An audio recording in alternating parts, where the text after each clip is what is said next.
Hello and very warm welcome to the Tax Express. आज के इस वीडियो में हम चर्चा करेंगे शेयर्स की सेल्स पर लगने वाले कैपिटल गेन्स टैक्स की। इनकम टैक्स लॉ के तहत कैपिटल गेन्स दो तरह से लगता है, short term and long term. Shares के केस में शॉर्ट टर्म या long term capital gains decide करने के लिए शेयर्स का होल्डिंग पीरियड इम्पॉर्टेंट है। अगर शेयर्स का होल्डिंग पीरियड 12 महीने से ज़्यादा हो तो ऐसे शेयर्स की सेल पर होने वाले capital gains long term capital gains होंगे, और यदि ये होल्डिंग पीरियड 12 महीने से कम समय का हो तो short term capital gains. Income tax law में शॉर्ट टर्म और लॉन्ग टर्म दोनों के लिए अलग अलग प्रोविजंस प्रेस्क्राइब्ड हैं। पहले समझते हैं लिस्टेड इक्विटी शेयर्स के केस में लगने वाले short term capital gains tax के प्रोविजंस को। लिस्टेड इक्विटी शेयर्स की सेल पर होने वाले short term capital gains section 111A द्वारा गवर्न होते हैं। इस सेक्शन में यदि लिस्टेड इक्विटी शेयर्स की सेल पर short term capital gains arise होता है और STT यानी सिक्योरिटीज ट्रांजैक्शन टैक्स पे कर दिया गया है, या दूसरे शब्दों में ये सेल स्टॉक एक्सचेंज के थ्रू की गई है, तो ऐसे शेयर्स की सेल पर होने वाले शॉर्ट टर्म कैपिटल गेन्स पर 15% की फ्लैट रेट टैक्सेबल होती है। इस संबंध में ध्यान रखने वाली बात यह है कि सेक्शन 111A में शॉर्ट टर्म कैपिटल गेन्स पर चैप्टर 6A के डिडक्शंस जैसे सेक्शन 80C, 80D वगैरह का बेनिफिट अलाउ नहीं होता, लेकिन इस प्रकार के गेन पर सेक्शन 87A में मिलने वाली टैक्स रिबेट जो 5 लाख तक की इनकम पर 12,500 रुपए तक की होती है, उसका बेनिफिट अवेलेबल जरूर है। साथ ही बेसिक एग्जेम्पशन लिमिट का बेनिफिट भी सेक्शन 111A में बनने वाले शॉर्ट टर्म कैपिटल गेन्स पर अवेलेबल है।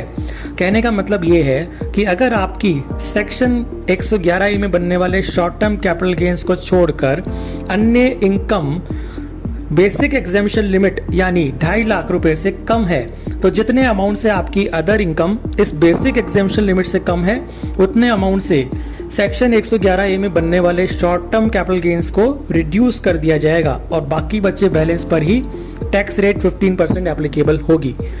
फॉर एग्जाम्पल, आपका short term capital gain 111A में 15,000 है और अदर इनकम यानी इस तरह के शॉर्ट टर्म कैपिटल गेन्स को काउंट करने के अलावा अदर सोर्सेस की इनकम 2,35,000 है, जो कि बेसिक एग्जेम्पशन लिमिट 2.5 लाख से 15,000 कम है।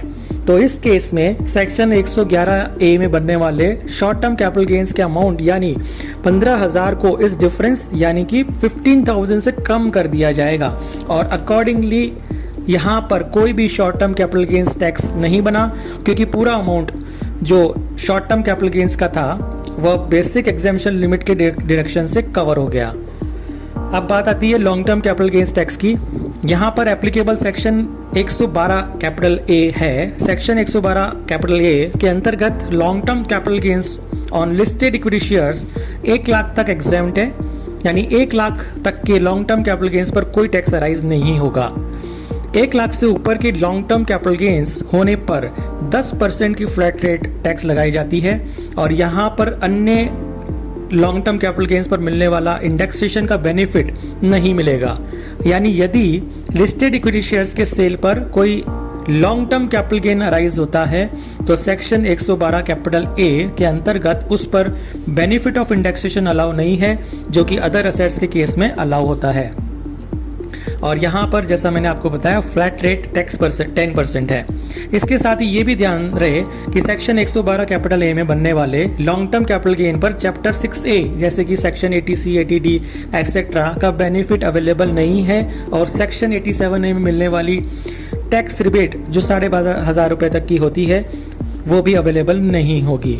लेकिन सेक्शन 111 कैपिटल A की तरह सेक्शन 112 कैपिटल A में बनने वाले लॉन्ग टर्म कैपिटल गेन्स पर भी बेसिक एग्जेम्पशन लिमिट का बेनिफिट अवेलेबल है।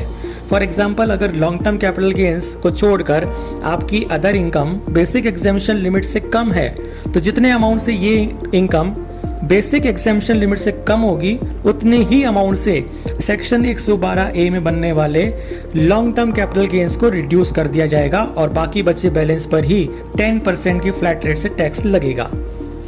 सेक्शन 111A और 112A में फ्लैट टैक्स रेट 15% और 10% प्रोवाइड की गई है, और इस फ्लैट रेट का मतलब ये होता है कि इस प्रकार के कैपिटल गेन्स को आपकी नॉर्मल इनकम जो इनकम टैक्स के नॉर्मल स्लैब में आती है उससे अलग काउंट किया जाएगा और प्रेस्क्राइब टैक्स रेट इस तरह की इनकम पर एप्लीकेबल की जाएगी।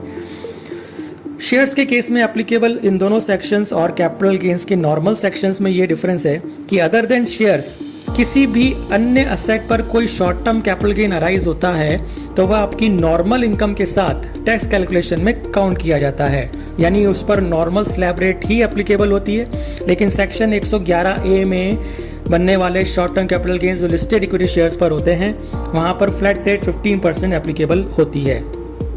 इसी तरह अन्य असेट्स पर होने वाली long term capital gains section 112 में टैक्सेबल होती है, जिस पर 20% टैक्स रेट लगाई जाती है और साथ में इंडेक्सेशन का बेनिफिट भी अवेलेबल होता है। जबकि लिस्टेड इक्विटी शेयर्स के केस में बनने वाले LTCG यानी long term capital gains section 112A में टैक्सेबल होते हैं और उन पर 10% की flat rate without indexation apply होती है।